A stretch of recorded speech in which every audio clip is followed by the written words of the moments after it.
झूले वाला 10 रुपए का झूला। चिंटू तोता ये आवाज लगाते हुए जंगल की ओर जा रहा था।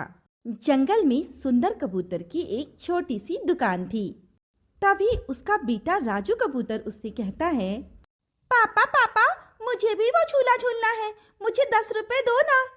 राजू कबूतर अपने पापा से 10 रुपए लेकर चिंटू तोते के पास झूला झूलने के लिए जाता है और मजे से झूला झूलकर वापस आ जाता है।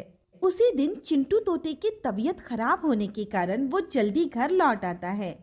तभी उसकी पत्नी कहती है, अरे अरे, आज आप इतनी जल्दी घर कैसे आ गए? सब ठीक तो है ना? अरे भाग्यवान, आज मेरी तबीयत कुछ ठीक नहीं है, जिस कारण आज मैं ज्यादा पैसे भी नहीं कमा पाया। जितना कमाया है इससे गुजारा कर लो। अरे ये कौन सी नई बात है? आप तो रोज ही इतना ही कमा कर लाते हैं। आप मेरी एक बात क्यों नहीं मान लेते? बात? कैसी बात? मैं तो कहती हूँ आप अपने झूले वाले बिजनेस में जरा हेर फेर शुरू कर दें।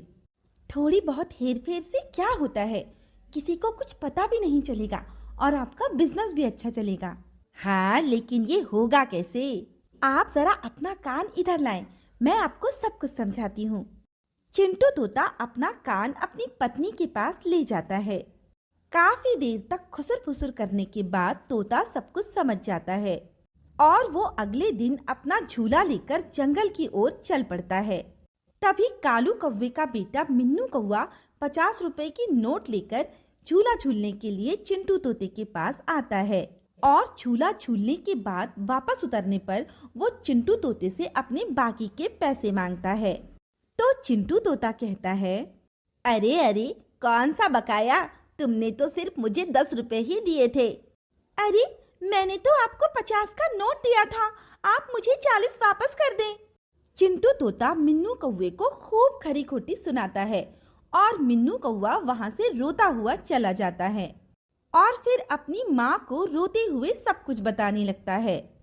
गोरी कौवी को अपने बेटे की बात सुनकर बहुत गुस्सा आता है और वो अपने बेटे के साथ उड़ते हुए चिंटू तोते के पास जाती है। तुम हमारे इस जंगल में इस तरह से हेरा फेरी नहीं कर सकते। तुम अभी के अभी मेरे बेटे के 40 बकाए रुपए वापस करो। अरे अरे, कौन सा बकाया? तुम्हारे बेटे ने मुझे सिर्फ 10 रुपए ही दिए थे। गोरी कौवी भी बहुत चतुर थी, वो शोर मचाने लगती है।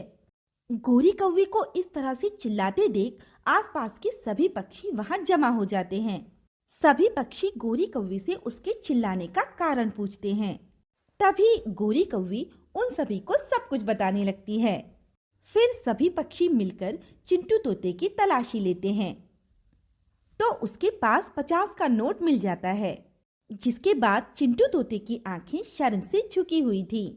गांव के सभी पक्षी चिंटू तोते का झूला छीन लेते हैं और उसे जंगल से निकाल देते हैं। सभी पक्षियों के बच्चे उस झूले से खूब मजे करने लगते हैं और इस तरह चिंटू तोते को उसके किए की सजा मिल जाती है। तो दोस्तों, कैसी लगी आपको हमारी कहानी? अगर पसंद आई हो तो लाइक, शेयर एंड सब्सक्राइब करना ना भूलें और ऐसी ही दिलचस्प कहानियाँ देखने के लिए बने रहें हमारे चैनल पर।